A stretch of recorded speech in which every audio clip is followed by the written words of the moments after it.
What's good, everybody? It's your boys. I'm Kane. This is Travis. This is TJ. We are here with episode 5 of 2 Kill Time live on my Twitch channel. What up? Before we get into this episode, guys, I always like to touch base on our stats, and I haven't told you guys this because I want your live reaction for the podcast and for the stream here. I'm excited. Across 3 continents, as you know, North America, South America, and Europe. We'll work across all 3 platforms, YouTube, Spotify, and Apple Podcasts combined, we have just under 800 listens. We gained like 250 listens this week, man. And I just want to thank you guys so much. I mean, you guys have supported us through 5 episodes so far, and honestly, I don't think any of us expected us to be at 800 listens and downloads through 4 episodes. Yeah, no, this is unexpected. Incredible, really appreciated. Yeah. Incredible. I'm hoping we can hit.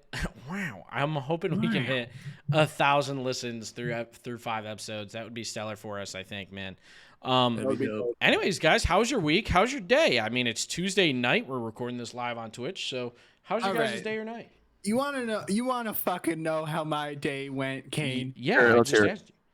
So I had classes in college. It sucks, all that.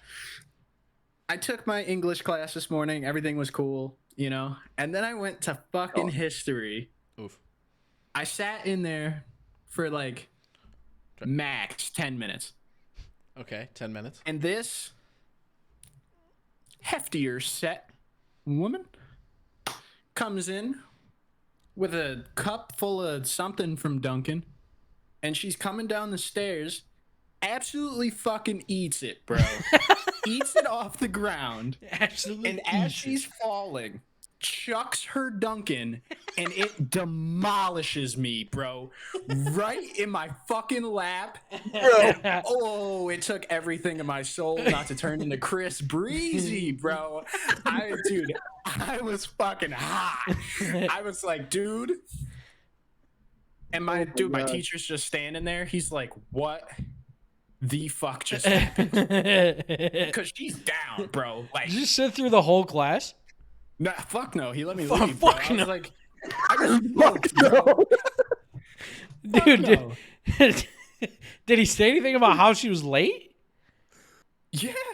Was he like, ma'am, so you're late, and then you show up, you disrupt this whole class with spilling your Dunkin' all over this kid? Dude, oh man, I'm still hot about it.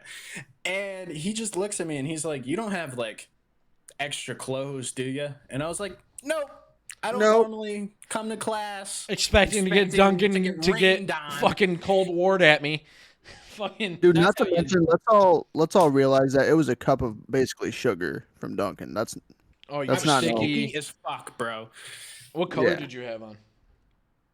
Luckily white. Black. Good. And gray. Okay. That's why I asked, because I mean, at least you could kind of like salvage the clothes then. No, yeah, I just threw them in the washer. They were fine. So like, did you like go home? Because I know like sometimes you have your campus is a good distance away. Yeah, I'm not living on campus, so like, I literally only show up for my classes. So like, if I'm not, and yeah, he was like, so you don't have any clothes with you or nothing? And I was like, no, dude. I was like, I didn't anticipate this happening. I guess I wasn't prepared. That's another thing I need to do in the thing. Fucking needing a pencil for class because I need an extra pair of drawers. Need a fucking soiled them in case. Fucking soiled. And he's like, all right, man. Well, I guess I'll see you Wednesday or Thursday. I mean, and I was like, okay, dude. And he was like, sorry. Like, I was like, yeah, I'm just going to leave before I say something and get in trouble. Yeah. He was like, that'd be wise. Fair enough. Like, fair enough. Yeah. This is one of the cool things about doing the podcast live is I have a chat right here that I don't think you guys can see unless you open the stream, but Slate says Dunkin' is so mid, and I cannot agree by any means. Like, don't get me wrong. Dunkin' is hit or miss. It depends on the Dunkin' you go to, who's making it, and what time of day you go, man. But like a lot of factors. Yeah, like the one out by my work sucks. sucks every time unless I get a signature drink like the new pumpkin spice. Shout out to all the white bitches out there. I love you too. I'm in your club. I'm all here for it. Pumpkin spice over apple cider any day of the week. I don't care who you are. Travis, don't even start. Don't even start. Don't even start, dude. Don't even go there, bud. Think about it. I do like pumpkin spice over apple cider, but I love both. I mean, I love apple cider, yeah, for sure. But I mean, like, it's weird because down in the South, I think we talked about this in a previous episode, is that there isn't really apple cider anywhere down here unless you actually go to like a place that harvests the apples, like an apple tree orchard. Yeah. You guys want to know my biggest problem? Go ahead, fire away. Is that whenever I meet someone who likes what really grinds spice, my gears? Yeah, dude. Like, you want to know right that gets chafs me my fired ass.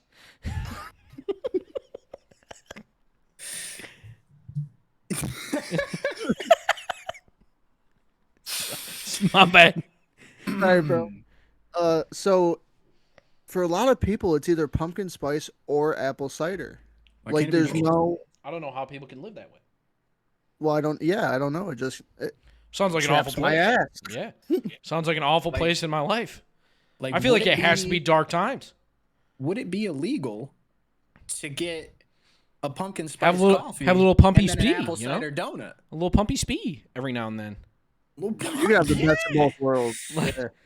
Appy C and pumpy spee. There's nothing wrong with either of them, dude. Happy C, bro. Yeah, dude. Nah, that. Bro, I'm on one tonight. Yeah, I can't. Yeah. Yeah, you are off the chain wax, brother. Bro, do you guys have anything that you want to talk about before I get into this it's not really well, it is a serious topic, but it's kind of a long topic, so I don't want to start with this one. I want to get into a different topic or segment that you guys want to talk about. I just want to say one quick thing. The Packers still own the fucking Bears. Bro, aren't they like, not to get into the sports too early, but aren't they like 114, like 100 or something wins against the Bears? Like, get that game off of primetime. Stop putting that, bro.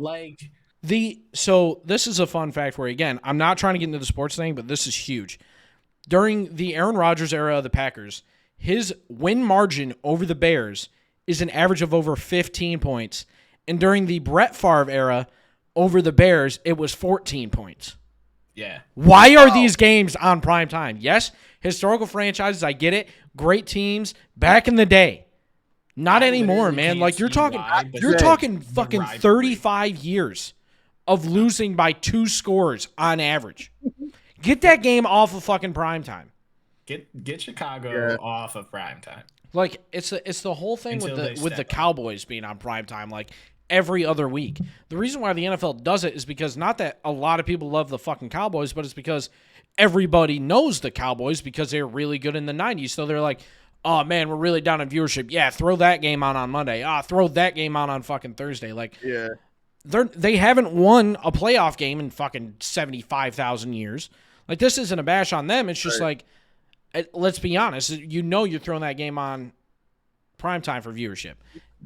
Anyways, let's save all that shit for the sports segment later on. What do you got for us? So the big topic for me today, it's been an ongoing thing, and I feel like I haven't talked about it enough, is Twitch. And I know you guys, we're live on Twitch right now.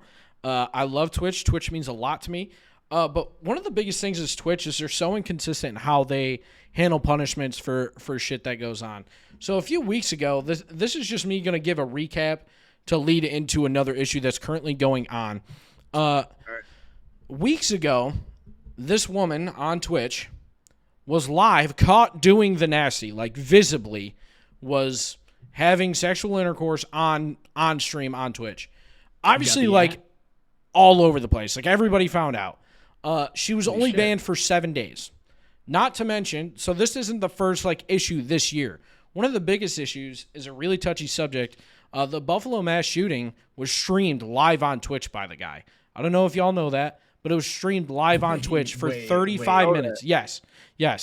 It was streamed for about 35 minutes live on stream until everything went down and it cuts out. Super shitty. Like, I don't know what Twitch did about it. I never followed up with it, but really shitty, man. So then this whole thing with the knick-knack paddywhack on stream, she's banned for 7 days. This is a huge controversy simply because there's a bunch of other streamers and creators, especially and specifically males, have been banned or perma-banned for longer times for doing what I guess in my opinion would be considered less, be considered less of a problem. And by that I mean, like, the main example that I have is Gideon. I don't know if either of you guys are familiar with him. You guys aren't big in the community, but he was perma-banned on Twitch for hate rating Pokemon, and basically what that means is he rated her with his thousands of viewers, basically told them all to go in there and tell her to shut up and you suck and you're a loser, and got perma-banned for that, which I'm not saying it was the right thing to do. I'm not saying it was a bad thing to do, but it was a bad thing. You know what I mean? I don't think that deserves a perma-ban when a girl has intercourse on stream. I don't know how many viewers she had, but when I tell you it was all over Twitter for like a week and a half because of the time length, like, that's a problem. Not to mention Clicks, who's a Fortnite pro. He streams GTA 5 roleplay. Like, he's a profound younger streamer. I think he's 18 now, if I'm not mistaken. Was banned for the same amount of time. Was banned for 7 days just recently. This was like this past week. But it's now been since reduced to 3 days for having what is known as e-sex during a GTA 5 roleplay. So, like, in a video game, was having sex. Got banned for the same amount of time and then reduced to 3 days. So the whole reason... What? Yeah, dude, like, it's wild. So I want to ask your guys' opinion. So for two guys that aren't in the scene, I do want to ask your opinion. But before I ask that, Hannah says hi to everybody, and Haley is doing well. Again, we have a live chat here, so I'm trying to keep up with it while we stream and do this podcast. But what is y'all's opinion on just that situation alone? Not being in the scene, like an outsider looking in. I mean... I think there needs to be more consistency. Yeah, like you know what I mean? Like, it's a general seems problem. like it's jumping around. So yeah, like, if you're gonna punish this amount of time for one thing, then it's got to be like that level of type of shit. Yeah, and like, I think that's what. Again, being on this platform I've been on this platform for 4 years and every day for 2.5 years. Like, I've seen shit this platform has done. The Twitch as a whole has done. Communities have grown. Like, I've seen that shit happen, and it's never the same. Like, it reminds me of the NFL in a way of Josh Gordon being suspended for 76 games for weed, but a guy that only bets $1,500 on his team to win when he's not even on the field because he's hurt gets banned for a season. But then sexual allegations from 26 women is 11 games. Like, that was the comparison I was going to make, and it seems like from an outside view looking in, I think it's like they just slap some punishment on whatever they think is necessary at the time. So the reason why I bring this up is because a huge controversy is going on right now on Twitch. Again, this is within the last like 3 to 4 weeks. Not to mention the Gideon thing was a couple months back, but the girl who had intercourse on stream, Clicks was just recently. Like, this story is happening and ongoing right now. Slate's also value put in his opinion. Clicks is the GOAT. Clicks didn't deserve anything. He been through enough bullshit. I mean, I think he definitely deserves a ban. It's not that shit shouldn't be on Twitch. Like, it, you know what I mean? I agree. It just doesn't belong there, in my opinion. It's just weird. It's not 7 days. That's what I mean. Like, if you're in a role play like off stream, do whatever you want, man. I don't care. Like, it's a video game, whatever. But I mean, if you think about it, there's porn games out there, like or corn games out there. That should not be on Twitch. That wouldn't be on Twitch. You know what I mean? That wouldn't be on. Why should GTA 5 be able to do it? But what's going on right now is a huge gambling scandal on Twitch. It was announced today that by the end of October, Twitch is finally addressing it. So I don't know, again, how much you guys are on Twitch, but you can find people gambling hundreds of thousands of dollars every day on Twitch on online slots. Yeah, streaming. It's really frowned upon, but they haven't done anything about it. So basically, they announced today that they're finally doing something by the end of October. I see how long of a ban you could get. I'm not doing that. So they announced by the end of October they are finally banning some of these sites to be streamed on Twitch, which is good. But so here's kind of the story. A gentleman named Slicker, I think it's Slicker or Sliker, I don't know. I don't know anything about this guy. It's came out that he's scammed or defrauded friends, viewers, and other large streamers for more than $300,000 to bet that he has not paid back. He has since apologized for this. He came out with a video, but it's all like this whole sham thing like over the course of a few years. XQC, I don't know if you guys know him. He's one of the biggest streamers on the platform. Has offered to pay 50% of that back. So he has nothing to do with the scandal. He is offering his own money to be like, damn, this is a shitty situation. Let me pay those people back. And basically, so where this all comes down is like that's its own story, and it's developed into this whole fucking other thing between Mizkif and Trainwrecks. Two huge people. Excuse me, Trainwreck, not Trainwrecks. He gets pissed when people say that, so I just want to make sure like he knows I ain't trying to be a dick. Dude, can I have a hot take after you're done? This. I just want to explain this and then ask you guys a few questions. I haven't recognized a single name yet. Yeah, so they're two pretty big guys. Trainwreck has been around for a while. Mizkif has been around for a while. Basically, they get into it on Twitter about degrading and regarding what they've used their platform for to promote certain people that have done wrong and stand up for people. And it ultimately comes out that now there's sexual allegations towards Mizkif and Slicker and a couple other people. And it's came out like DMs have been dropped from like 2018, 2019 of Miz using slurs and whatever. And so since this all came out, and this was like yesterday or today, OTK, which is a network, it's called OTK Network, in which Mizkif has founded about 2 years ago. He's been put on a quote-unquote leave, is what they've announced, for an indefinite time. Mizkif has now announced an apology and has said, like, hey, this was 4 or 5 years ago. I've grown since then. I no longer use these terms. I can't sit here and tell you it was right back then because it wasn't. But I thought I was being cool. I thought I was being funny, whatever. Apologized for it. None of that is cool. None of that is funny. There's no justification for using those words, let alone regardless of what platform you have. But basically the reason why I asked this is because leading into this overall general question is all three of us, I think, sports gamble, correct? Like all three of us put a good money into sports gambling. So if I got the funded, like I'm gonna do it, but I'm not gonna hound my friends for it. So basically, my question is what are your thoughts on gambling in general? What are your thoughts on gambling on Twitch? So do you think I should be able to stream it to you guys or underage viewers that all they have to do is when it pops up saying this is for mature audiences, they can just click OK and disregard and watch it?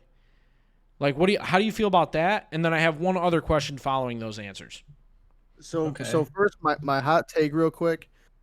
For the two big people that you said apologize, I can't remember their name. I'm not that big. No, you guys aren't in the scene, which is why I want to ask this, because I'm a guy that pays attention to this shit on Twitter, on Twitch every day. You guys are two guys that just don't pay attention to this community. Right. Yeah. So my hot take is that they only apologize because they got caught. Like, they're not actually sorry.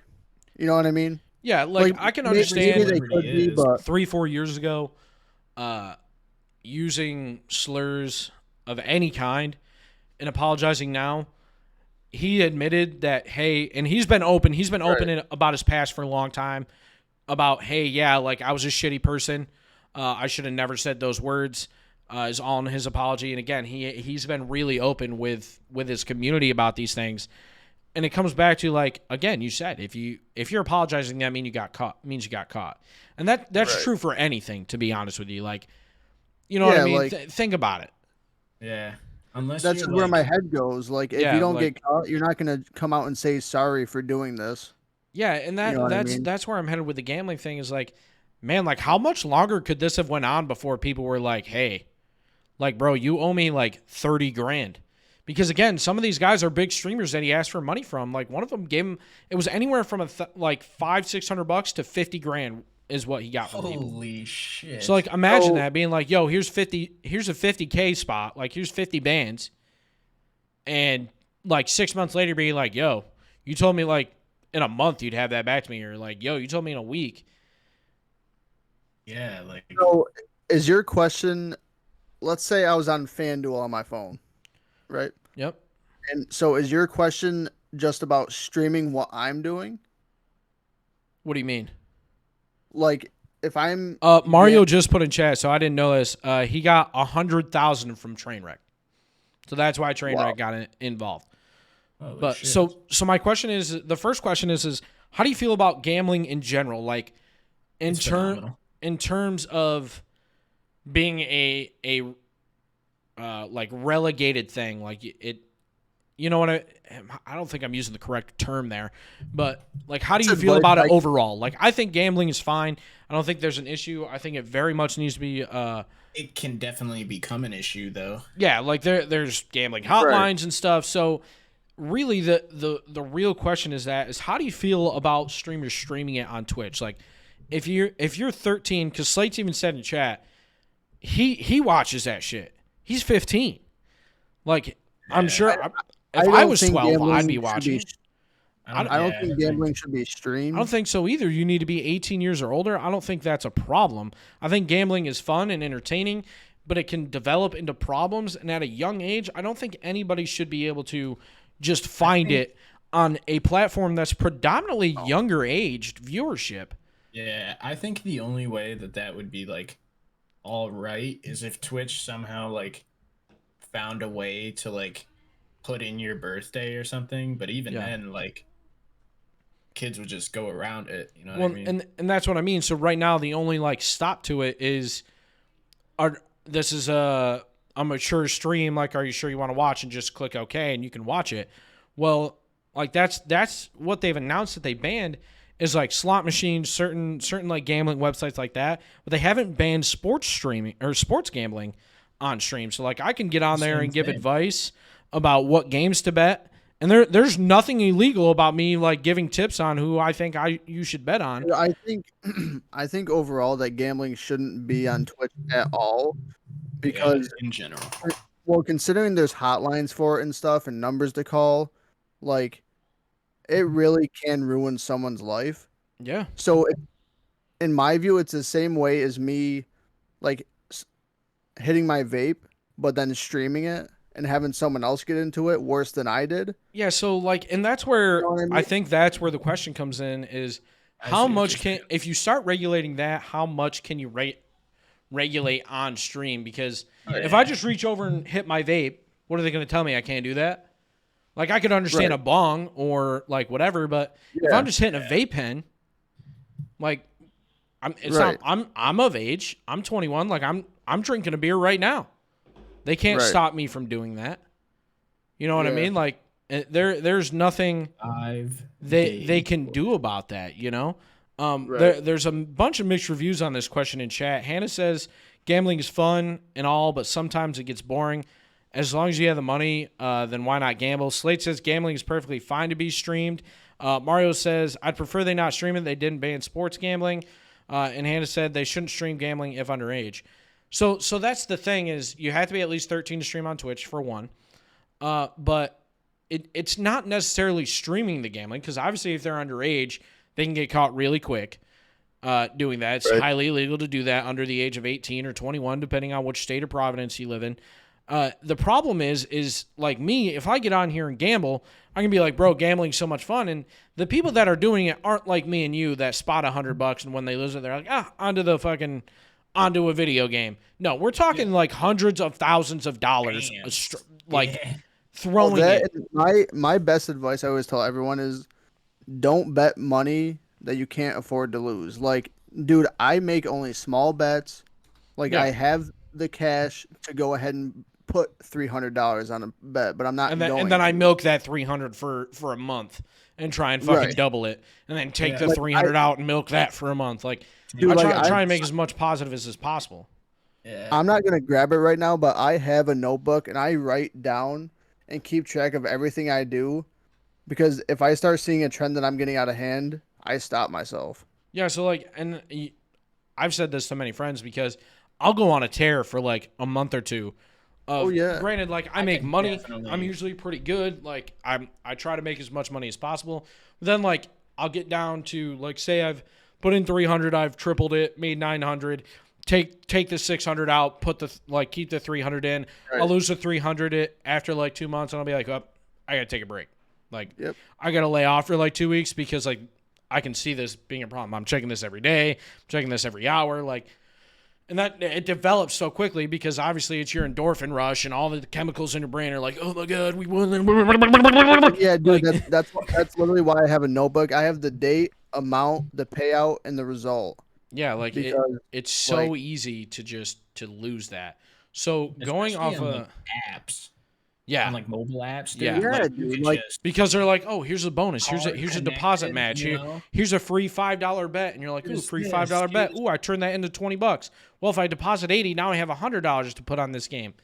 And like it progresses and progresses. Yeah. That's the point of it all. So so kind of a next question going off of gambling, is it's not a quick question. It's more of a controversial question. Horse racing is a huge problem. There's hundreds of horses that die each year, to my knowledge, if not more. What are your guys' opinion on horse racing? I'm gonna be honest. I live right next to the Saratoga track. Yep. And so I see that shit every summer. And dude, these horses get beat to shit, bro. Yeah. And like that, they're bred, trained, raised to do nothing but run that track. Yeah. And people don't care, man. No, like I mean, you see honestly, it all the time. Go ahead. I go back and forth a lot. Like, to be honest, like I won't say and lie to you guys and say I don't think horse racing should be a thing. The way my head goes with it, the horses are like they're bred, trained, and everything like that, like you just said. Yeah. So are these, like professional athletes. Like, you're not gonna throw me in an NFL game and I'm gonna last. Not what I mean? even just that, man, but like the big thing with it is if you ever go to a race. So I've only ever been to one horse race at Saratoga. I usually watch the Triple Crown races, the Kentucky Derby, the Belmont Stakes, whatever. It's pretty overrated, man. Like, I watch them now. I enjoy watching it. But if you ever watch a race where a horse collapses, no one gives a shit. Like, they're just like, whatever. Like, that's my problem with it, is that there needs to be more care. I guess my question of the whole thing is why are they doing this in 98-degree weather? We could do this in the fall. When it's like fucking 60 out and like help the horse out a little bit. Okay, maybe it's fucking better for performance. We don't want to have a crunch time on the season, and like that doesn't matter, dude. I mean, we're talking about like living, breathing things. Like, I like horse racing. I don't think horse racing should come to an end. It has a very fluent history. It is a huge part of the sports world. But I mean, we gotta care a little bit more, I think. That's where it is. Yeah. Where it's just no one gives a fuck anymore. So they just like we just need to care just a touch more. Kind of looping back to the Twitch thing, something that I haven't really talked about, I think. I feel like I haven't explained enough because the whole problem is on Twitch. What Twitch means to me, man, like, it's been a part of my life every day for 2.5 years. It's been a part of my life for 4 years total. And thinking of like the people that do this every day and make $100 grand, $500 grand, $250 grand a month doing this, like, how do you just voice your opinion to people that are listening? You have thousands of viewers and you don't think 1 second about how controversial it is. You're not careful about what you tweet. You shouldn't have to be careful about like what you tweet or what you do or who you talk to, how you talk to them, because it just comes down to who you are as a person. If you have to be careful about it, what's that tell you? You know what I mean? And to me, streaming is beyond what you talk and what you do. Like, here, like, you have to be a good person outside of stream. You have to be a good person outside of YouTube, and what you do, how you talk to people, and whatever. Like, if you have to be careful, it doesn't make sense. You shouldn't be doing this. You have to be a good person, just all around. And how I got started streaming was just that, like a good influencer. To my knowledge, there hasn't been any scandals about him. So everybody knew the peak of Twitch was, or peak of basically gaming is Fortnite, Ninja, like all that shit. That's when Twitch really started to blow up. That's when everybody was watching fucking gaming on Twitch, was the peak of Fortnite, you know? Yeah. And the first person I really like dove into and supported as like the first ever creator, I never really watched too much YouTube, never watched too much Twitch, was Sancho West, man. Like back when he was averaging like 10 to 25 viewers, man, like he was the guy. He was so genuine, such a good fucking person that I was like, man, I could do this too. And I asked him, I was like, hey, man, as a guy that wants to get into streaming, like, what's your recommendation? She was like, be yourself, be a good person, and set a schedule, was the 3 things he told me. Like, work on being a good person, be yourself, and make a schedule. That's some pretty good advice. He's just a good guy. So that's kind of what it means to me, man, is you have to be a good person to do this. Yes, everyone's in it for the money, but you don't have to sit here and be like, oh, I'm literally only in this for the money, because you can't be. You can't be. The odds anyone blows up is so slim that it almost comes impossibly. I've been doing this for 2.5 years, and I've averaged the same amount of viewers that I have since I started doing this. Yes, I've gained followers. Yes, YouTube is starting to gain traction. Like, I obviously am not in this to make a lucrative career out of it as of right now. I'm doing this because I love doing it. I love the people that I talk to every night. I love doing this. Like, we wouldn't have started this podcast if we were like, yo, we're going to do this to make money right now. Yeah, over time, we would love for this to gain traction and be a big podcast, so that way you guys can enjoy it and other people can enjoy it, because we feel like we provide good content. But we didn't get into this thinking we were going to make money day one, because that's not going to happen. We got into this because we know we have good stories to tell, and there's people out there that should hear them and people out there that want to hear them. We'll enjoy it, find it funny. Like, it doesn't make sense. And we just did it for ourselves. Yeah, you know what I mean? Like, bring us closer to talk about stuff. And I'm not saying that's why all these people started it, but it comes out, like you said, you're only saying I'm sorry because you got caught. Like, you have to be a good person to do this shit, man, because one misstep and you are fucked. You're done. Like, one misstep. I mean, people get canceled, but most of the time people get canceled, and 2-3 weeks later, cancel culture has essentially canceled itself, because 2-3 weeks later, that person's back big. I mean, one person that comes to mind, and he has shown tremendous adversity getting over everything that's happened to him, is Logan Paul. I mean, absolutely, that kid has went through some fucking shit, man. Yeah. And he's overcome that hurdle, and he's still the person he is to this day because of it. And now I feel like he's just generally a good person. I listen to his podcast every week. I watch his videos because I listen to him quite often. Like, dude, I used to watch him way back in like Vine days, bro. Yeah, dude, like middle school type shit. And well, for you guys, high school, but fucking. And then just to see him go through, the whole Japan thing and all that, and still be able to be like, okay, be like, holy fuck, I fucked up. Like, let me get my fucking pants back on me and fucking straighten this shit out and become a better person. Come out a better person on the opposite end of the tunnel. Like, good for him, man. Like, that's what I mean by you just need to be a good person to do this shit. Because one misstep and you're fucked. You're done. Like, Slate's just put in the chat, Scented, who I believe is a Fortnite pro, if I'm not mistaken, used a slur. It blew up, and it's been about a month, and I haven't seen anything about it. No one said anything about him. Like, for all I know, he's streaming and posting YouTube videos just like he was. He could still be competing in Fortnite to this day. Like, it comes down to just... It's weird. Sorry, not to cut you off. Go ahead. I just think it's weird, though. Like, say a smaller person does happen to blow up. I find it mad weird when people go and dig and try to find something. Think about every draft. Who was it like 2 or 3 years ago? It might have been Dansby Swanson when the Braves drafted him first overall. Or was somebody like 2 or 3 years ago, maybe in the NFL. It might have been longer ago than that he got drafted first or second overall. And then like fucking a ton of tweets. Like from like 15, 16, 12, 13, like of just bad shit. And He ends up not making the MLB roster because of it. I'm pretty sure it was an MLB pitcher, but I can't think of who it was. But like you said, we're all just sitting here talking. You shouldn't have to worry about what you tweet 6-7 years from now. Yeah, right. 1, you're a different person, but 2, you should have been a good person back then.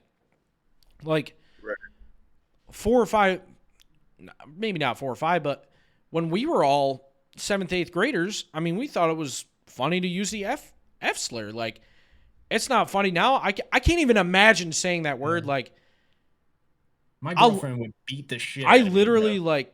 I can't imagine saying certain stuff because it's like, damn, how is this funny? Like, because back then it was just not the culture, but it's the different time. Yeah. But like again, like I didn't go out tweeting it. Like I didn't. Right. No. It was like lunch table, locker room shit, and not that that's okay because it's not. But that's what I mean. 8 years from now, you know what I mean? Who knows? Like to me, like swearing, like fuck, shit, piss, damn, like or saying goddamn in the South is generally frowned upon. To me, like I don't have a problem with it. I swear all the time. Yes, I know swear in front of customers like that. It's all about putting on a professional face, but. Like, when we're sitting here talking, to me, family friendly is all about what you grew up with. Like, I grew up with swearing. Not that I was raised to think it was okay, but I grew up and I thought personally it was okay. Because who am I hurting? Yeah. Who am I hurting with those words? It's not like I'm saying a slur. It's not like I'm... like, if it turns into something, like, based towards someone, then, like, I get it. But if it's like, you know, fuck, shit, damn... Yeah. Ass. Like, those aren't like I don't killing anyone. Yeah, and that's where it comes down to. Like I said, I don't go out and tweet these things. Like I don't go out there and tweet stupid shit.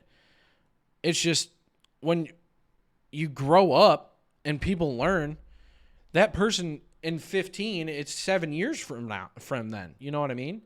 That person could realize and sit back and think like, fuck, I should have never said that. And do you honestly think he's thinking about the tweets he made in 2015 that he should go back and delete? No, because he's beyond that. He's a better person than that. She's a better person than that. Yeah. Do you guys have anything you want to talk about before we get in the sports section? That's the big segment that I had for today. That's the one that I had. Right before we get into sports, I do have something kind of sports related. Okay. So I was in touch with an old college buddy today. His name is Mason. He actually listens to the podcast. Wait, damn, I can't remember his last name. Glasses, right? Alter, yes, yep. Yes. Yeah, dude. Oh. Yeah, we played ball with him a lot too. Yeah. Okay. Oh yeah. What up? So he listens. He's actually near the Plattsburgh area. So I asked him, let's like meet up, play ball, do some stuff. Yeah, sure.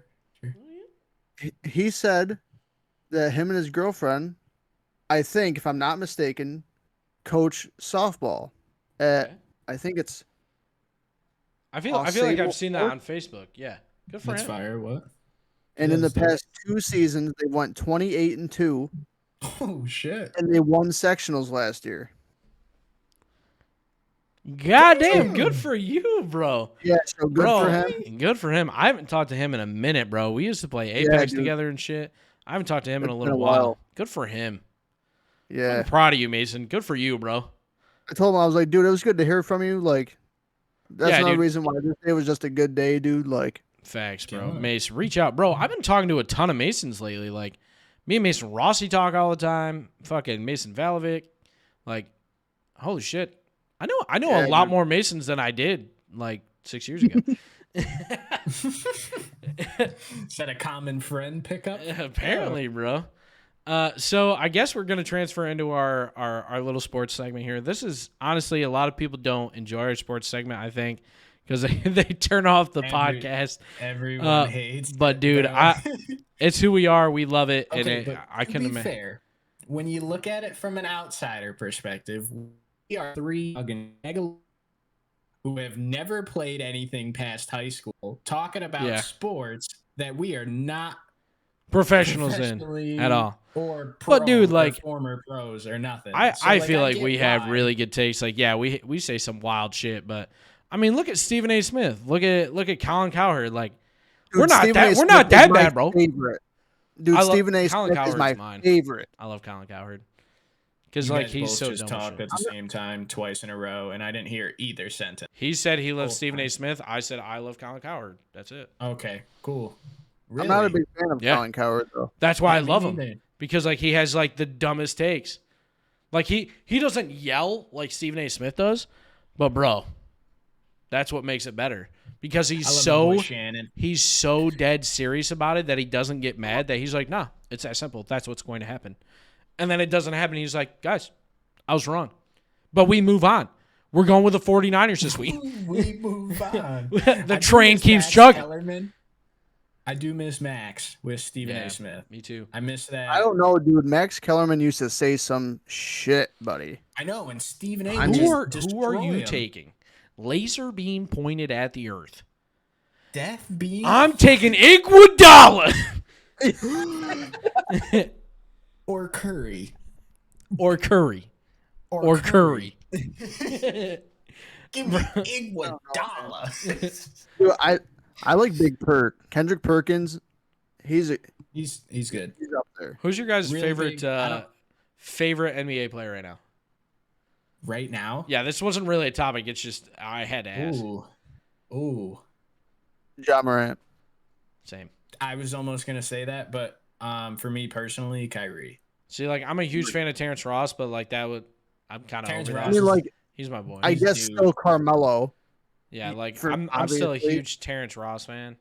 So like I think fair. that would still be my favorite. So like Melo.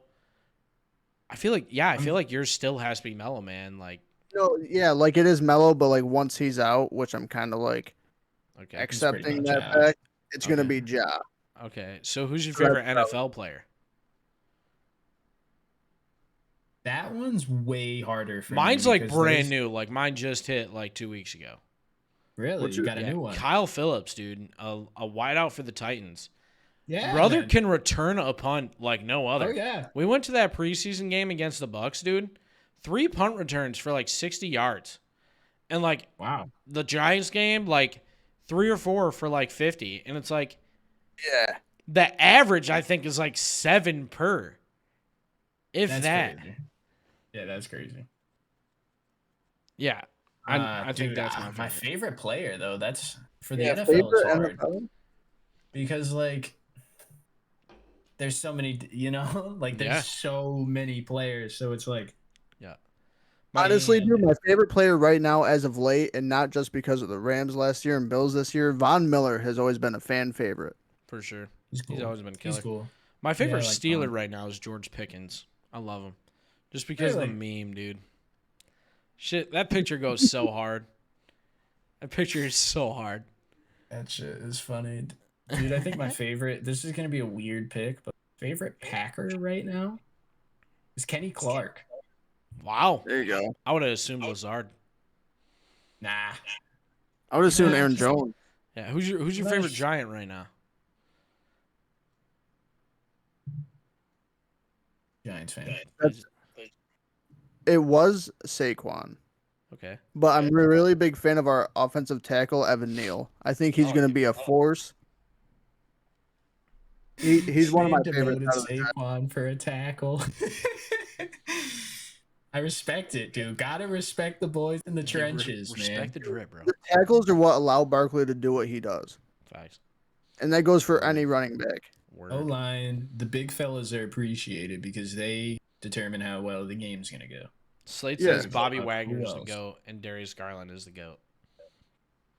Darius Garland, that's a good one. I fuck with Garland. I feel like Bobby I'm not Wagner that big of a is just... fan, but I feel like I I, mean, can he's hear an good. echo.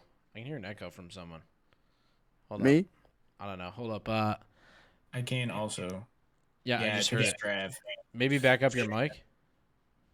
you. You. Yeah. I think that's good. I don't know. We could hear our echoes, like just Yeah, slightly, like- just slightly. That Let was me turn weird. it down. Barely, but Yeah, that was really weird. So kind of our first segment. So the first question hold that on. oh, Kane, Holden? before you get into this, I'm curious. Who is your favorite MLB player? oh man, that's really hard. You can't See? ask me that.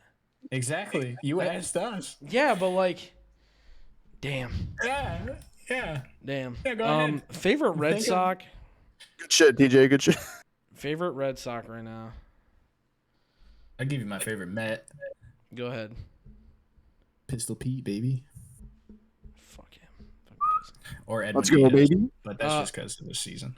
My favorite Red Sox right now, I'd probably have to say Xander or Devers.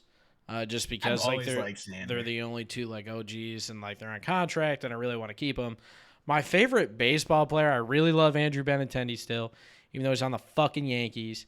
You guys know I haven't never ending love for Mike Trout. Shohei's the GOAT, man. Man, I don't know. Like favorite right now, yeah, this is tough. These are thinkers, dude. And then like the opposite, like who fucking hate. Oh man, that one's biggest. Just as tough. I can name an MLB player and an NBA player that you hate off the top of my head. Okay, NBA player. Yeah. First, the MLB player is fucking Sandy Leone. The biggest. Sounds familiar. Oh my god, dude! He was the catcher for the Red Sox for like 2 or 3 years, alongside Christian Vasquez. It was probably longer than 2 or 3 years, but he was like Chris Sale's designated catcher. He only threw to him, and holy fuck, he never did anything, dude. Every time I watched him, ground out to second. Anytime there was a pass ball or anytime there was a drop third strike, went past him, no out. Like really? I hated him, and you can ask Haley, you can ask Will. Like he is my least favorite player. And then my least favorite NBA player of all time, and I don't think anybody will ever pass him, is Paul fucking Millsap. And that dates back to 2K, dude. It's all from 2K because in one of the years of 2K, I was drafted in my career by the Hawks. It was either by the Hawks or the Timberwolves. And he was on the team. And you'd pass it to him, and he wouldn't fucking do anything, dude. He wouldn't put it up. He'd either pass it out or it'd take too long, so he didn't get the assist. And then I started watching his game. I was like, this is actually how this guy plays. That's how he actually plays, dude. He sucks. Yeah, Paul Millsap how he was in the league for so long. Dude, I'm a big fan of Paul Millsap. Fuck you, Travis. Fuck you. You're just saying that to piss me off, dude. That was so disrespectful. Yeah, it was, dude. He had this whole rant about how he fucking. I actually kind of like him. He's not that bad of a guy, and he may be a great guy. He could be a good person, but man, in 2K, bro. In 2K, bro. Oh my god. But Kane, my favorite MLB player, and I think you're gonna find this weird, bro, is fucking Yadier Molina. I love that. Yachty. He's like, I love that. Yachty's the GOAT, man. Fucking love that, Him man. and fucking Wainwright hold the record for most games as a battery. Damn. Yeah, dude. Wish I had that. Yeah. That's why Haley loves me. I bet. Golly. Yeah, for anyone not is this still being recorded? Yeah. Oh yeah. Okay, so for anyone not watching, Kane just flicked his tongue with the force of like 1,000 tigers, and this shit disappeared on screen. You couldn't even see it. It was stationary to everybody. Yeah, it looked like a plane propellers. That's how fast it was going. So. Okay, so the first actual fucking segment of this sports part. Kane. I think he's gonna do it again out of nowhere. the first segment missed the first time is for the AL MVP race is Shohei Ohtani versus Aaron Judge. And to give you, I don't know how much you guys have been paying attention to this season, but if there's an offensive category, if there's an offensive category, Aaron Judge is leading it. Like in everything. Everything. Literally everything. So to break it down for you, Aaron Judge has 631 plate appearances, 525 at bats. He leads the league in runs, hits, home runs. He's at 59. He's trying to break the record of 62. 127 RBIs. He's been walked 92 times, only struck out 158. I say only because in comparison, 59 home runs, 158 strikeouts is still really good. Leads the league in OBP at 420, blaze it.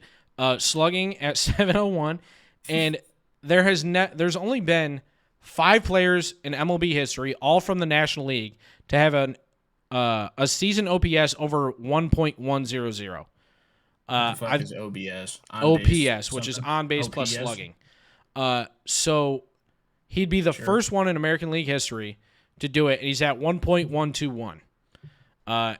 Just for reference, like anything above like an 8, like 0.8 is really good. Like it's usually pretty solid. He has 368 total bases. The only offensive category that I'm aware of that he doesn't lead is batting average, and I think Xander Bogaerts leads it, if I'm not mistaken. He's at 316. Ohtani has 34 home runs, 89 RBIs, 147 strikeouts. He's batting 268 with an slugging percentage of 536, OPS at 0.894. Basically, where the argument for Ohtani comes in is he does both. So he pitches and hits. Granted, his hitting stats aren't phenomenal, but they're that of an average hitter, if not better than average. And basically, it comes down to pitching. I'm going to say, I'm trying to pull it up. I thought this site had everything, but clearly, 'twas mistaken. So I'm going to pull it up. Clearly did not. I'm pulling it up right now. I thought I had it ready to go, but 'twas wrong. So happens. Let's see here. Scroll. I'm praying that Judge doesn't win it. I don't want Judge to win it, but man, it's a hard argument to make that he doesn't. How could he not? Yeah, like it's very hard to say that he doesn't do it. So this year, Ohtani's 13-8, 13 wins, 8 losses, 2.43 ERA. Has started 25 games, 148 innings pitched, 196 strikeouts with a 1.04 WHIP. Really solid stat line, man. What is WHIP? Walks and hits per inning pitched. Walks and hits per inning pitched. Oh yeah, no, slow it down for I got it. I got it the first time. Okay. So I mean, he has a pretty good pitching line as well. That's really not bad at all. I don't see any way that Judge doesn't win it, man. Like I want Ohtani to win it just because, I mean, he does it from both playoffs, man. But man, I don't know. I don't know, man. I mean, you lead every offensive category. Let me ask you: Is the MLB the same way as the NBA, where like you could have crazy stats to try to get MVP, but if your team is in like the 9th seed, then you're automatically almost like out of contention because like how can you be the MVP if you're just describe LeBron? Yeah, like not really, a little bit, I guess. Sort of. But like the NFL is also like if you're not a quarterback, you have like a fucking 0.1% chance of winning. You know? The NFL's fucked with MVP. But. So like I think baseball is probably the most open for MVPs. Okay. I was more wondering if team success mattered like NBA does. Because it definitely does because I mean if you don't win, you can't. How are you supposed to be the best? Yeah. But the difference is you can take Ohtani or Judge and put them on any team, and they're gonna produce the same. You know, like the Angels are in a good division, the Yankees are obviously in a good division. So it really just comes down to which player is just overall better. And I mean, it's hard to argue that Judge isn't the better player. Excuse me, even though he doesn't pitch. I think he is. Even though he doesn't pitch. I mean, they have an award specifically for pitchers. It's called the AL Cy Young. Yeah, they have the Hank Aaron Award. They have the batting title and whatnot for hitters, but I just don't see how Ohtani can win it. I really don't. As a Red Sox fan, I hate saying that, but I mean, you have to be able to take away your bias and your hatred for a team to be able to select a better overall player. And I mean, Aaron Judge is just. I mean, I've never seen a season like this, man. Off those stats, how can you? Yeah, I've never been able to see it. What does Slate say? Here's a random segment. Discuss your success on YouTube and Twitch and how you turn your channel around. We'll do that in a little bit. That might be our last segment after the sports, but we're in the sports segment right now, so I want to wrap this up here. It's more of a Kane segment. Yeah, it's more of a just like me talking. So the next little segment, I think we all agree that we think Judge should win, even though we don't want it to happen. I don't mind. Here's a cool would you rather. I haven't run through these names, but it's a would you rather with running backs. Last week we did wide receivers, and I wanted to do this with you guys. It's a bit different. It's a bit different. Okay. We got some starters, some rookies, but the main running back is DeAndre Swift, and I thought he was a really interesting guy Because like I'd that. take him over a lot of guys, but I'd also sit him over a lot of guys right now. Even though I think he is that guy on most teams. Like, he's going to succeed on most teams. Yeah. So the first one, we're coming in with a heavy hitter, CMC. And so we're talking in their prime. So basically DeAndre Swift right now versus CMC 2 years ago. I'm taking CMC. Like, Me too. CMC. Me too. And I think, again, I'm going to reiterate this because I said this 2 weeks ago, and I've been getting like a ton of shit about it this week. CMC and Saquon are not top 5 right now. They're top 10 for sure. They're close. They just have to prove it, man. They have to prove Saquon at like 7, 8. Yeah, like they have to prove it. Saquon had a really good week 1. And for reference, for anybody going to argue that CMC is top 5 right now, their rushing game right now is ranked 11th in the NFC. So they're bottom fucking third of the league in rushing offense. Just throwing that out there. Averaging a higher yards per carry. Yeah. So that's my argument with that. I think it just comes down to they haven't been on the field enough in 2 years. The next one is Saquon. Prime, or Swift. Yeah. I would take Saquon. Prime. Yeah. Yeah, I think it takes Saquon as well. Interesting one. 2 really comparable guys. DeAndre Swift or Najee Harris. Ooh. I'm a Steelers fan and I'm taking DeAndre. I think I am too. Man, Take Swift because I just haven't seen what Harris's prime is. Next time you guys get a chance, if you guys can watch the Steelers game on Thursday, please watch it. Najee does not look good right now, man. Like, I know he had that foot injury, but I mean, he's missing Grand Kent. You could fit 4 Mack trucks through the O-line hole, and he runs right into the back of the lineman instead of going straight. It's like he's predetermining where he's going to go. Huh? How you feel about that trade now? Metaportal go. Hey, I mean, I still want Najee. I mean, I need another running back. Hey, Trev. How'd Tannehill do? It's better than what Dak did, huh? For sure, for sure. There is no doubt there. Okay, so again, I'm taking DeAndre Swift. DeAndre Swift or Aaron Jones? Personally, I'm taking Aaron Jones. Okay. I just think I'm taking Swift. I know. I always try not to sound biased. I'm gonna take Jones. I think he's a force. He's an animal. He's averaging like 9.5 yards per carry this year or something crazy like. This one should be pretty easy. I saw it on Facebook. I don't know if that's DeAndre Swift or Jonathan Taylor. We're watching Jonathan Taylor in his prime.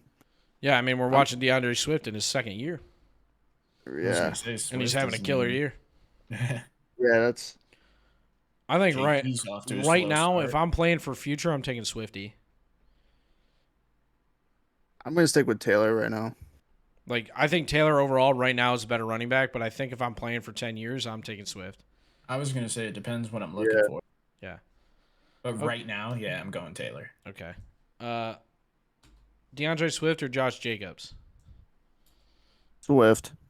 I'm also going to go Swift. I am too, and I think a lot of people don't like Josh Jacobs is good, but I feel like everyone doubts him. Yeah, like he's just so. Yeah. That's wilder. You take Swift over Taylor. What is that supposed to mean, Slates? I literally just explained my reasoning as to why I take Swift. Here we go. Josh Allen's game from 2015. Yeah, like he put 585. Yeah, like because more, bro. Because I like Swift. Like that's just.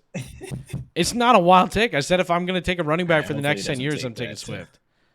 That's it. Hopefully he doesn't take that to the heart. Yeah. DeAndre Swift or Joe Mixon?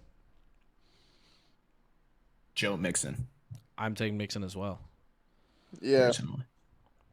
Personally, I'm taking Joe Mixon. DeAndre Swift. Real quick, go ahead. I'm going to try this blackberry lemon water. I'm going to tell you how it is. Okay. Live for a sip. You guys got to try it, dude. You ever have the AHA brand? Never even heard of it, actually. Never, yeah. Is this seltzer water, bro? Is it seltzer? Because I fucking hate seltzer. No, it's sparkling water. Same thing. Okay. Nah. No. It's not. A little different. So my hot take on DeAndre Swift over Jonathan Taylor. Slates is saying he takes DeAndre Swift over Derrick Henry, though. It's fine. No. So, like, again, if I'm playing for future, I'd take Swift. Is that but if I'm saying right now, which I said about Jonathan Taylor. Yeah, right now. If I'm playing right now, I'm taking Taylor. If I'm playing right now, I'm taking Henry. If I'm playing for the next 10 years, I'm taking DeAndre Swift over both of them. Well, I mean, obviously, Henry's what, like 28? 29, 28, yeah. Yeah. So, like, yeah. I don't see how that's a wild take. It's not. Thank you. Thank you. DeAndre Swift or Cam Akers? Swift. Me as well. I'm also taking Swift. I don't like Cam Akers. Yeah. I like Cam Akers. I like Swift more. I'm not a fan. Me neither. This one's different because the guy that I'm about to mention is kind of not a first string running back, but he could be, but he isn't right now. DeAndre Swift or Raheem Mostert? He was a first string running back, so let's talk prime. Okay. I think I'm taking Mostert. Are we talking Niners? Are we talking Niners Raheem? Then I also think I'm going to take him. I think I'm taking Mostert. He was fucking. I mean, he was lethal. There. He was lethal. But he was. You could put a tank out there and he'd truck it. Yeah. Travis said Swift. Really? I mean, I think it's closer than we're talking. Like, I don't think it's a complete clear, but like right now, I'm taking Swift over Mostert. But if we're talking primes, I'm taking Mostert. I don't mean to like totally change the subject for a second, but You're boys, good. I got like bit or stung right in the like middle of my back, bro. While I was driving, it fucking hurt so bad, and it's been itchy for like 2 days straight, and it's in a spot that I can't get. You gotta get some cream on that bitch. You gotta get some cream on. I've been hitting the creams and whatnot. DeAndre Swift or Breece Hall? That's a good one. Breece Hall, we've seen 2 games from him, so I know. It's an early call, but that's why I put it on here. It's interesting. It is an early call. I mean, I feel like Breece Hall, if he hits his prime, I don't know. I mean, right now it's Swift 100%. Yeah, it's Swift, but I mean that is very close. Breece Hall's had 2 good first weeks for his team. Yeah. DeAndre Swift or Dalvin Cook? I'm taking Dalvin Cook. Dalvin Cook. He's a top 5 back. Dalvin Cook. Yeah. He had a terrible game the other. He did. Last one, DeAndre Swift or Alvin Kamara? Kamara. Me as well. Right now, I'm taking Kamara. I was gonna say right now primes. Yeah, like I'm taking Kamara. So Slate said his justification is Henry should have been able to step up and bring his team up, and completely failed yesterday. How can you run when your O-line doesn't block? 41-7 game, man. How are you supposed to run if you don't have blockers? I don't know, man. I Saquon. Dude, that's what I'm saying though. Is like I don't know. That just it annoys me a little bit. I understand. I was watching that game like intently because with Dylan, and he had a couple fantasy dudes, and I did too. I had Henry. Yeah. And of course, I went against Hurts and Diggs on Monday night, but it's fine. Bro, I was tilted. I had to bench fucking Gabe Davis and Chris Godwin this week because they were both hurt. That's tough. Yeah, it was a tough week for me, man. I lost by like 2 points. Really, really rough. To get into this week's headlines, Travis, you had one that you want to talk about? The 49ers. With Trey Lance going down. For the year. It's huge. For the year. Done. Yeah. Even though Jimmy G is back, dude, I think them starting it's just going to start. I don't know. I just don't know how it's going to play out. I like Jimmy G. I wouldn't say he's a bad quarterback, but I also don't think he starts on every team in the league right now. If he came to the Steelers, he's a starter. There's no doubt about that right now. Steelers need to put they got a big problem, but it's Kenny time. I think what your guys' opinion is, but I think they should have kept Jimmy G as a starter. I don't think they should have started Trey Lance, but I think you have to give him a shot, man. Yeah. I think they had to. I mean, he gets hurt, like that's not really on him, but like he got caught last week after the loss going out to a strip club, like after the L, like videos of him throwing money on strippers and shit. Trey Lance? Yeah, and then you come out and you break your ankle, like yikes. Supposed to be your franchise quarterback. I didn't know that. Yeah, I don't know, bro. I don't know. But bro, tell me how different the fucking 49ers looked as soon as Jimmy G walked out there. Mm-hmm. They looked They happy. looked almost like a contender again, Yeah, bro. they looked happy. They looked exciting. Another cool topic, which is going to lead into a question. This is yours, TJ. If you want to go ahead with this one. You don't remember it? No, I'm gonna be honest. Solid. Way to go, buddy. You mentioned that the NBA is potentially looking at bumping down the age league minimum. Sorry, dude. I have the worst memory in the world. But You're good, dude. They're trying to lower the age. I saw some. I think it was Woj posted it, or maybe it was just like. So what's the minimum age right now? 19. So they're talking about bumping it down to 18. Yeah. So I'm not sure if that means like you still have to get college eligibility, or you can just come straight out of high school again. Obviously, they're still in the early stages of talking, but that's my follow-up question: is what comes into play with the 1 year rule? Because if I'm 19, why do I have to, like, I graduated, I was 18. I was 18. Sure. You know what I mean? I had 6 months. I'm not going to go to college for half a semester. Yeah, like why? You know? Yeah. Like why would I waste a year of my life when I could just wait 6 months and go into the draft in a month? You know? I don't know. I was trying to mentally figure that out myself, because I was like, but they still need a year? Or are they getting rid of that now? I don't know, man. And I keep seeing. I feel like they'd have to be getting rid of that. Otherwise, it's not possible, right? It wouldn't work. But then, I mean, think about all the kids that either got hurt in college or that had to wait a year, and then they're like, oh, well, I might as well stay and finish my degree, or they take that year and then they get hurt their first year in the NBA, or like, look at Zion, man. Like, I think if Zion got to the league right out of high school, he would have never been in the situation he's in now. Like, massively overweight, barely able to compete against any other player on the court. No, I feel like he'd be right into the system. You know? Yeah, like he would have been completely fine. Yeah, probably. That's a valid take. Slates, yeah, as of right now, it's a 1 year rule regardless. So you have to be at least 1 year out of high school. That's why it's not LaMelo. Yeah, LaMelo went overseas to play. He didn't go to college. And but because he was still professionally playing, it was a whole. Yeah, it was a whole shit thing. It was weird. That LaMelo is a weird situation. Yeah. So the next segment is a segment we're gonna call the Super 7. Basically, what that means is I'm going to try to recap every week NFL game in 7 minutes. Woo! Because last time we talked way too much about week 1, and then we did a power rankings. So I'm going to run through every game. We just gotta let you go. Yeah, dude, I'm going to try and rip them off. Yeah, and then we'll talk about them after and go through our power rankings right after. That way we don't have to talk about them during the power rankings. So whenever you guys are ready, you can tell me when to go. Dude, you start going, I'm going to start recording. All right. Week 2 kicked off with the Chargers versus Chiefs. I believe it was in Kansas City. Forgive me if I'm mistaken on that. But the Chiefs end up squeaking one out, 27-24. Every time they play a good team, they only win by 3 or 4 points. They always win by 1 possession. Justin Herbert led the game with passing yards, 33 for 48, with 334 yards and 3 touchdowns, while Clyde Edwards-Helaire had a not really stellar game. He went 8 carries for 74 yards. He just had really good average. Didn't score a touchdown, though. To kick off our Sunday, we had the Jets versus Browns in a stellar comeback.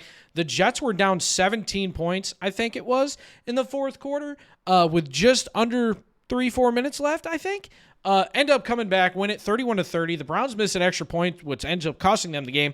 Joe Flacco goes 26 for 44 in his career-esque game, wearing number 19 for the Jets, 307 yards, 4 tutties.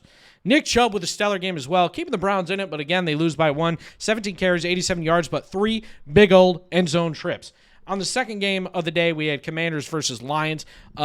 Weird game, and I said last week in the podcast that I think the Lions are very well capable of losing or winning game any opponent by 3 points. They end up winning the game 36-27. They hold off a 27-point second half from the Commanders. They shut them out in the first half. Carson Wentz looked like Carson Wentz, 30 for 46, 337, 3 touchdowns leading the game. And Amon-Ra St. Brown is absolutely that fucking guy. 2 carries, 68 yards, leading the rushing and leading receiving with 9 receptions, 116 yards, and 2 touchdowns. 2 big old tutties for the boys. The Bucs and Saints, Tom Brady gets his first win against the Saints in his Buccaneers career, 20-10. It was a terrible game. If anybody watched this game, I'm so sorry for your eyeballs. You probably want to burn them out. It was the most boring game. It was 6-6 going into the fourth quarter. The Bucs scored a touchdown to go up 10-3. Then the Saints tie it, and then it was over from there. Call after call. Jameis Winston leads the game 25-40, 236 yards, 1 touchdown. Tom Brady didn't look great, but again, he didn't have any receiver. Evans was only in for a short while. Godwin was out. Julio Jones was also out. Leonard Fournette led the game for Tampa Bay with 24 carries, 65 yards, and Chris Olave, the rookie, 5 receptions, 80 yards, no touchdowns. The biggest game of the week, Panthers versus Giants, 1-0 versus 0-1. The Giants squeak one away. I'm shocked that this game even kind of was this close or this low scoring, but Graham Gano, kicker of the week, get this man an extended contract, 4 field goals. It was 19-16. The Giants beat the Panthers. Daniel Jones, 22 for 34, 176 yards, 1 touchdown. He's got a long way to go, but I feel like he's making fewer and fewer mistakes. He's looking good, but sometimes, man, he looks absolutely awful. Christian McCaffrey, 15 carries, 102 yards. And James getting 5 receptions and 51 yards. Also, shout out to my boy Kadarius Toney, 2 receptions, 0 yards. Thanks for the fantasy points, baby. And a game that I absolutely hated to watch as well. Again, some stinkers this week, some great comebacks. Patriots versus Steelers. The Steelers lose 17-14. Not a heartbreaker. Boring game to watch. Mac Jones was okay. Mitchell Trubisky was fucking poopy. He shouldn't have even been on the field. It's time to bring in Kenny Pickett. Mac Jones leads the game 21 for 35, 252 with a 1 tutty. The only touchdown for the that's a mistake. I'm just kidding. That's the only touchdown for passing that was scored in the game. Harris, 15 carries, 71 yards, 1 touchdown, and Nelson Aguilar, 635. Oh, I got plenty of time then. Nelson Aguilar, 6 receptions, 110 yards, 1 touchdown.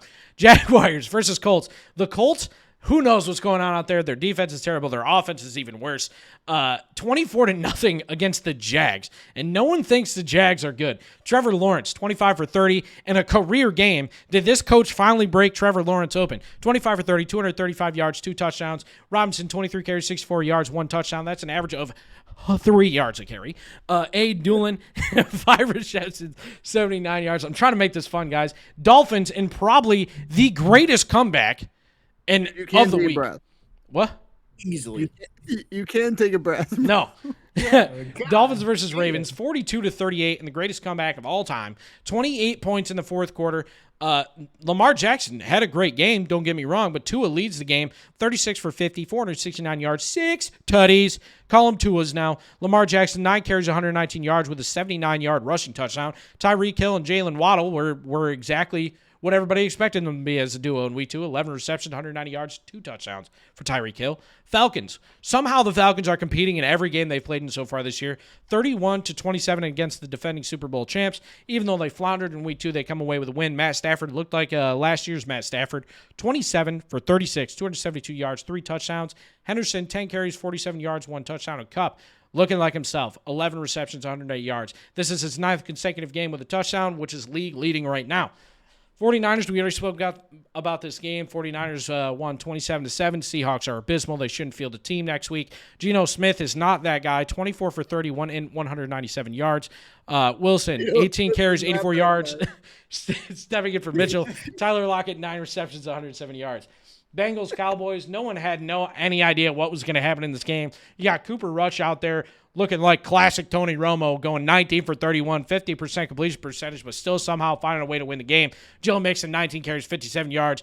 Brown, 5 receptions, 91 yards. Cowboys win 20-17. Texans are the Texans. Somehow they tie the Colts, but that's because the Colts don't belong in the NFL right now. The Broncos win 16-9. The Texans go to 0-1-1, and Russell Wilson leads the game, 14 for 31, 219 yards, 1 touchdown. I said it before, I said it again. You take Russell out of Seattle, but you cannot take Seattle out of Russell Wilson. He is still the same quarterback with the same team.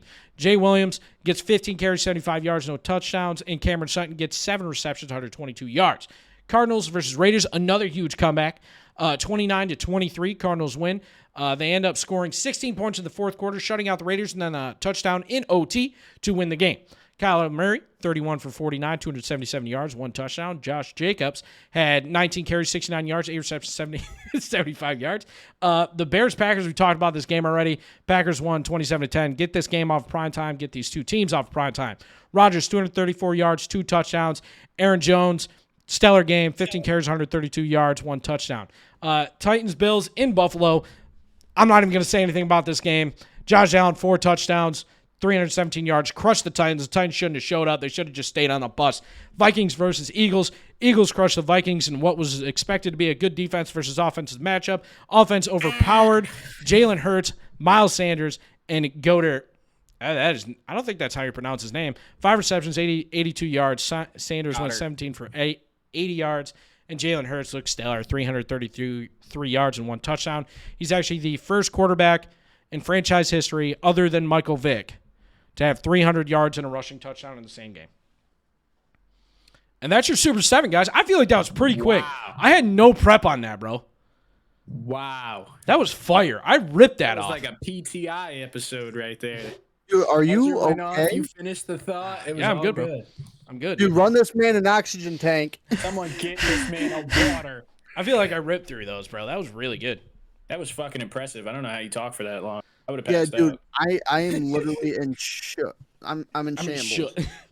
The first game I want to talk wow. about is the Jets-Browns. Browns should have won that game. Joe Flacco's elite. Browns missed the extra point. Jets drive down. Jets drive down, score an easy field goal, get the onside kick recovery, and go down and score another one to win. It's just the fucking Cleveland Browns, man.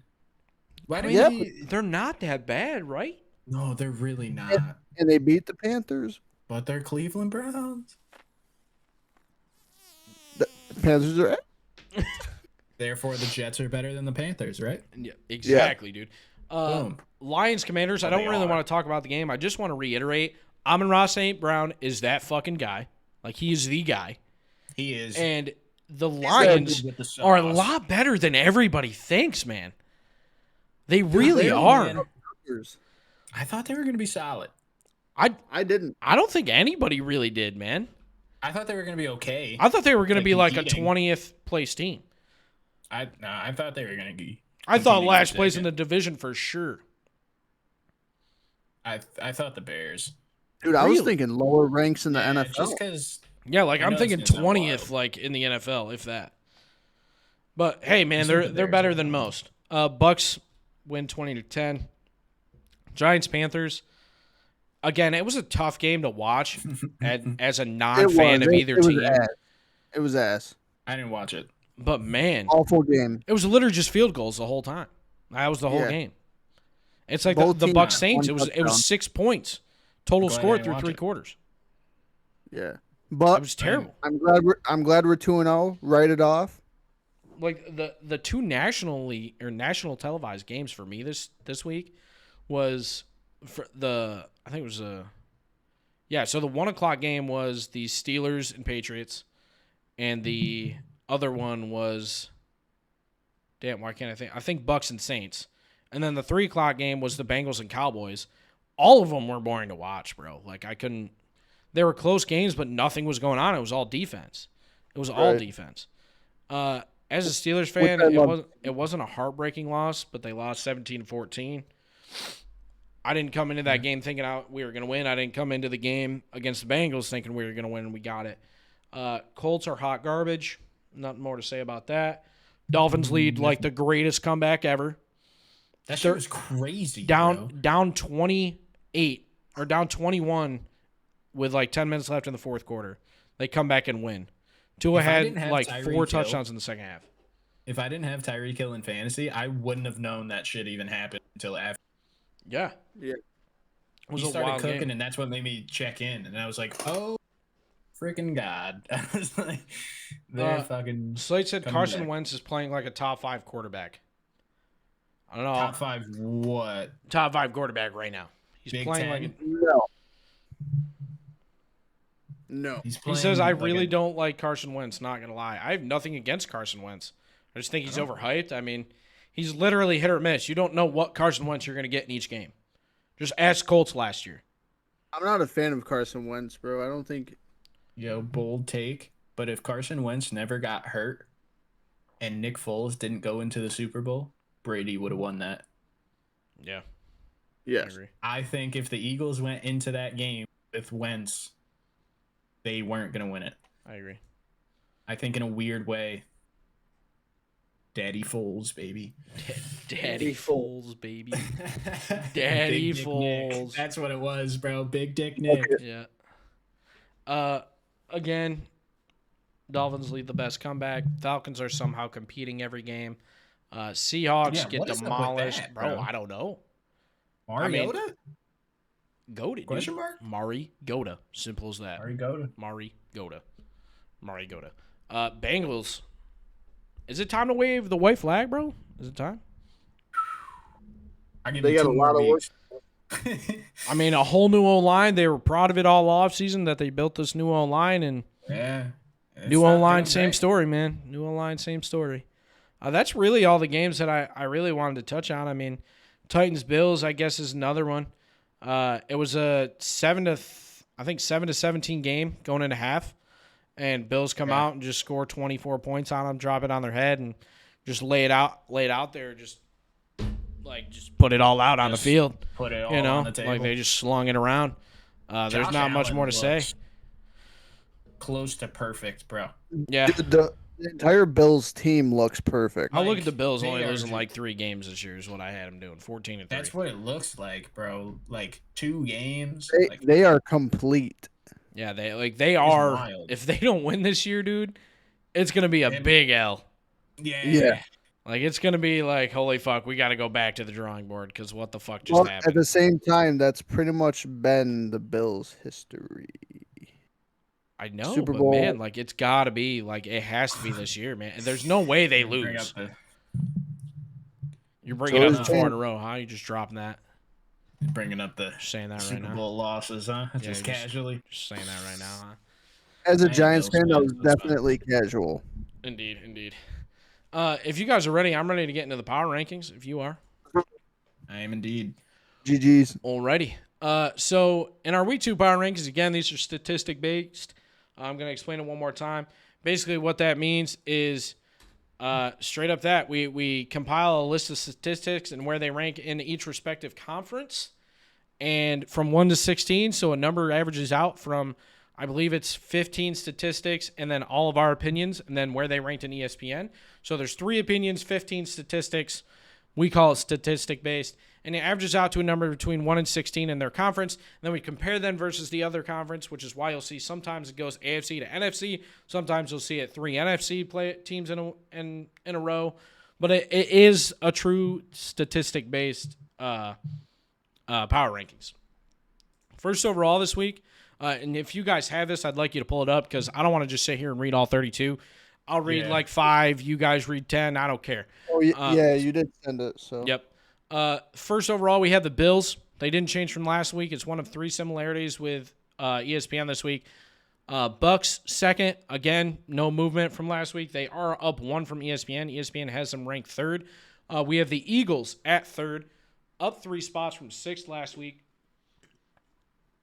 Eagles has them 8th, huh? ESPN has them 8th, yes. What the fuck did I say? You're Eagles? good. ESPN has them 8th. Has them We 8th. have them ranked 3rd. They're just looking like a good team this year, man. Chiefs are 4th. We have them down 1 from 3rd last week, and they're down 2 from ESPN. ESPN has them ranked 2nd. Statistically, they're just not there.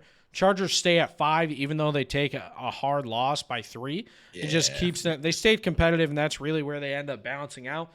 And ESPN has them ranked 6th. If you guys want to take over from there or talk about any of those teams, we can.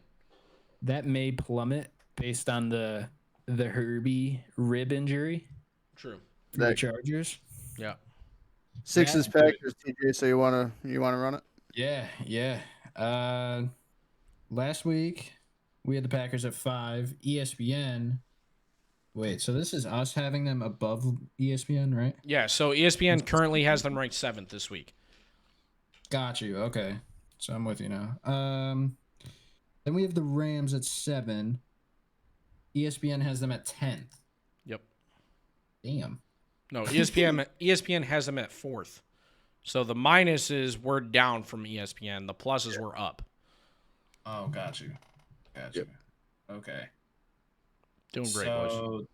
Yeah. Well, you sent me a fucking stat sheet over here. Yeah. I'm looking at some tiny ass numbers. Okay, so then we have what? The Dolphins at 8. Yep. Up one from ESPN 9. has them at 5. Yep. And then we have the 49ers at 9. Wow. Yep. Which ESPN only has them what? 8? ESPN has them 10th. 10th. All right. See, I keep reading that backwards. 10th. And then to finish out the top 10, we have the at 10, which they dropped three spots from last week because we had them at 7. Yep. And I mean, they didn't play bad this week. It was just kind of Just unfortunate. panned out, Yeah. just panned out that they couldn't get defensive stops, and that's really what killed them was the defensive stats. Unfortunately, Travi, if you want to. At 11, so the Vikings are at 11. They're -7 for us from what they were. They're 4th. Yep. ESPN, they haven't moved, which is kind of shocking to me, but I guess. Yeah, that's our second similarity with ESPN this week. Yep. 12 is Broncos. Let's see. Oh, I just clicked out of it. Broncos are down 7 from last week. Broncos, They were in 5th last week. And Broncos just don't look like it. No, they don't look like a good team. Yeah, right Broncos 5th last week. Yeah. Yikes. Well, I mean, My girlfriend's gonna get mad at me for that. So no, wait, we didn't have the Broncos 5th last week. That's what I thought. I was like, that's really high. No, the Broncos were 21st. I must not have updated it on there. But the Broncos were 21st, so they're +9. I apologize. That's okay. That's a huge jump then.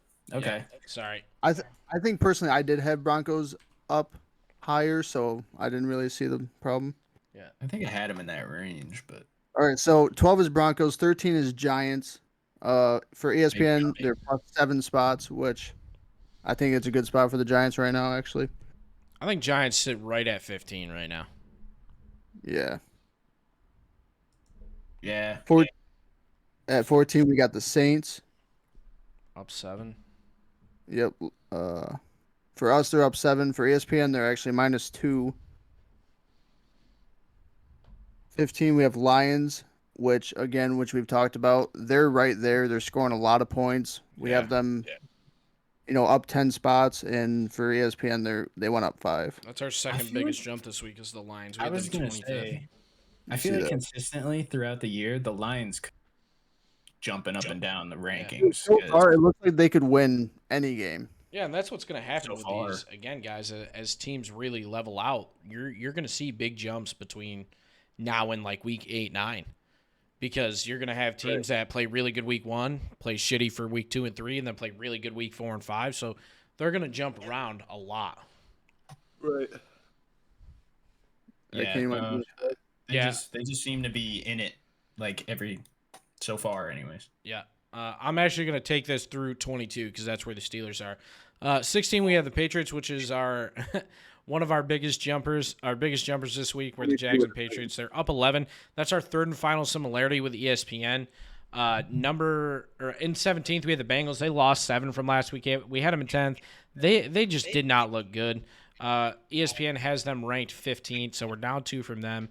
Cardinals at 18th, up 5 from 23rd. They played a lot better than they did in week 1, and hopefully they continue to play better because they have to if they want to compete for a playoff spot with the 2 teams that are in their division are in the top 10. The Browns at 19 lost 2 spots. They were 17th last week. ESPN still has them ranked 17th. Jags at 20th, our other biggest mover at +11. They're up 4 from ESPN. ESPN's still down on them. That's fine with me. I don't think the Jags are that good of a team, but when you shut out a team 24-0, your stats kind of jump all over the place. 21, we have the Commanders who are down 8, but we're up 5 from ESPN. So we went down 8. The Commanders actually started out 21st with ESPN week 1, and that's where we finally have them in week 3. ESPN now has them ranked 26th. At 22nd, we have the Steelers, which are -2. They were in 20th last week. And I said this week 1, they're probably going to hover between that 20 and 25 mark all year. They might get up to 15th at one point, but I don't think they'll ever surpass that. They're down 4 from ESPN. ESPN has them ranked 18th. I still feel that's really high. I don't think anyone considers them a top 20 team right now. No. I'm gonna as your buddy and pal. No. Yeah, it's a rough year. You guys don't look really that bad though. Like No, even I mean, it's just with a all the, quarterback situation, man. Yeah, That's all it is. I feel like if you had, I mean, not Big Ben, but someone. Bro, so how long do you think it is before they switch it up? If we have another week like this past week where he just hit the check down 4,000 times, it'll be week 4. Kenny Pickett becomes a starter. If he has a decent week 3, the soonest I see it happening is like week 6. Slate's just said that we should add rankings, Will's rankings for comparison instead of ESPN. The reason why is because Will had the Giants ranked 27th and the Panthers ranked 16th this week. Nope. That's all I'm gonna say about it. It's just it just simply doesn't make sense, and I want to move on because let's just hop to the next. TJ or Travis, you can take over from here, or you can split it up. It doesn't matter. Okay, Travi, I'll do a couple, then I'll swing it over to you. Oh shit, my computer is gonna die here, boys. Uh-oh. All right, so at 23 we have the Titans. Big L. Heavy. We already kind of covered that though. Lost a lot of spots this week. We had them. What did we have them last week? Quick math. Who, the Titans? We have the Titans 15th. 15th. Yeah. And then so after the Titans and they actually jumped up a couple because holy shit. For anyone that didn't hear that, that's the Cowboys because you did cut out. Yeah, I don't know why you cut out there, but Cowboys jumped 5 spots. You're good. Yeah.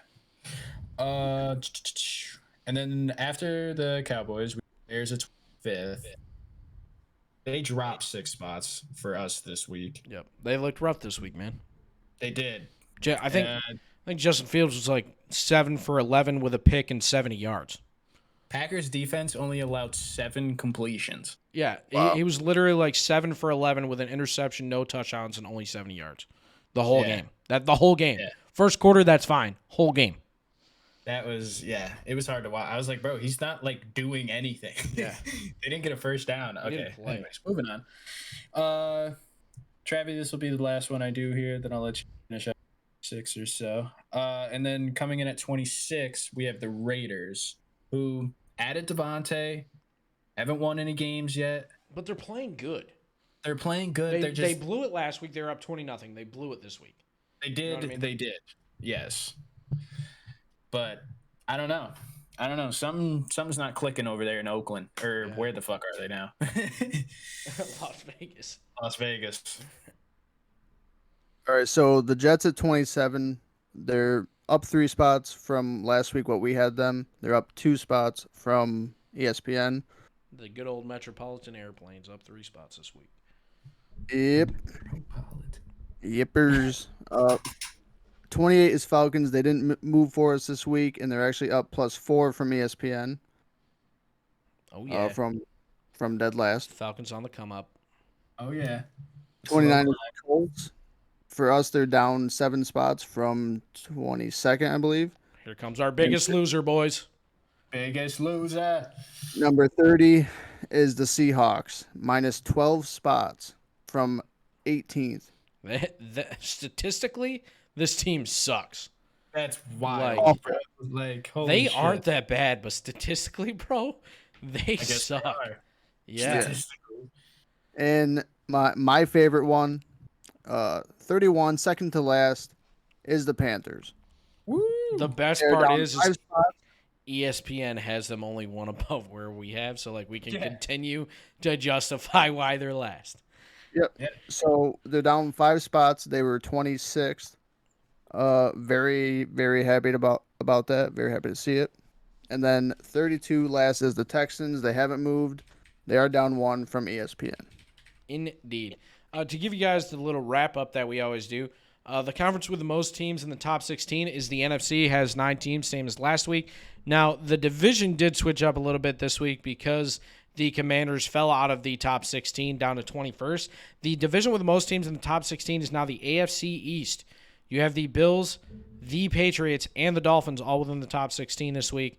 Our biggest mover, like I said, Jags and Patriots plus 11. Biggest loser this week is the Seahawks losing 12. Statistically, they're just not a great team. Similarities with Jesus, bro. Similarities with ESPN, we had 3. NFL Network similarities is the highest we've ever had, is 8 similarities, most ever. That's our record of similarities with a major competitor at 8. The teams to watch I have this week, again, I didn't really update this. I'm kind of updating it right now. You got to watch the Eagles. Week 3 is going to be big for them. If they can continue to win at the rate they're winning, I mean, they're going to be trouble. I think they have their division on lock this year now that the Cowboys are kind of out of it. But if the Cowboys can stay competitive until Dak gets back, the Cowboys still have a chance. They're on the come up still. Cooper Rush is going to keep them competitive as long as their defense shows up. Another team is the Falcons. We talked about it multiple times throughout this episode. The Falcons are somehow staying close. It's been less than a score, or less than 7 in both of their first games, and games that they probably should have gotten blown out in. Another team to watch is the Titans, man. So as a partial Titans fan, I'm a Steelers fan until I die. But as a partial Titans fan, week 3 is that if we lose, it's red flag, throw away the season. Yeah. I understand it's only week 3 and there's 14 other games, but if you start out 0-3, your likelihood of making the playoffs has to drop significantly. I think the statistic a couple of years ago was if you're 0-2, you only have like a 5 to 10% chance of making the playoffs. Yeah, so starting out 0-3, you have to watch the Titans next week. Another team to watch is the Vikings. Week to week, very inconsistent. Week 1 to week 2. Another team to watch is the same division. Actually, pretty much, yeah, the next 2 teams are in the same division. The Packers, week to week, completely different teams. Going to be toss-ups. We need to know what Aaron Rodgers we're going to get, and we find that out in week 3, I think. The other team is the Lions. I think the Lions are going to stay on a team to watch week every week because, again, they're going to be a team that's only going to lose by 3 or a score, and they just crushed this week. You know what I mean? So I thought a team that you could keep an eye on is honest. You cut out. If they, sorry, my fucking computer is gonna die. You're good. No, the Giants. Me too. That was the next team. Week in and week out. I feel like they have a big game Monday against Dallas. If they win that one, then like this is probably the most opportune time for the Giants and Cowboys to have a primetime game because you don't know what you're going to get from the Cowboys, and the Giants are 2-0 when they probably shouldn't be, but they've put themselves in a spot to win both games. Like they have put themselves in spots to win both games, and that's what's important. That's all that matters is that they've won the games. Yes, Daniel Jones has looked sloppy. Their O-line has been hit or miss from play to play. Their defense allows points, but not big scores. Not one of the points they allowed were super huge plays. It's just you had to fight tooth and nail, which is something we haven't seen from a Giants defense in a long time. Yes, okay, it was only the Panthers. Yes, okay, it was the Titans. The Titans are, to me, still considered a playoff team. They have a week to figure out what they're going to do with the team. But, boy, howdy, watch the Giants this week against the Cowboys. I can't wait for that Monday Night Football game. I'm excited. I can't wait for it. Unless you guys have another segment tonight, I don't off the top of my head, unless you guys, I think next episode we'll probably bring up what Slate's talked about. I don't want to talk about too much more with Twitch tonight, just because that was basically our main segment. But unless you guys have another segment, I mean, I'm good to go. Do you guys just want to pose a random question? And Chilling. I think I'm good. TJ's off in Narnia. Yeah, might as well wrap it up. All right, guys. Well, thanks for listening. Episode 5. Thanks for listening to the TKT podcast. We really appreciate you. From Travis, Kane, and TJ, we all hope you enjoyed the 2 Kill Time podcast this week. Streamed live on Twitch. First time ever. I don't think we'll probably do this much, but just for special events and things like that, I think it was quite enjoyable.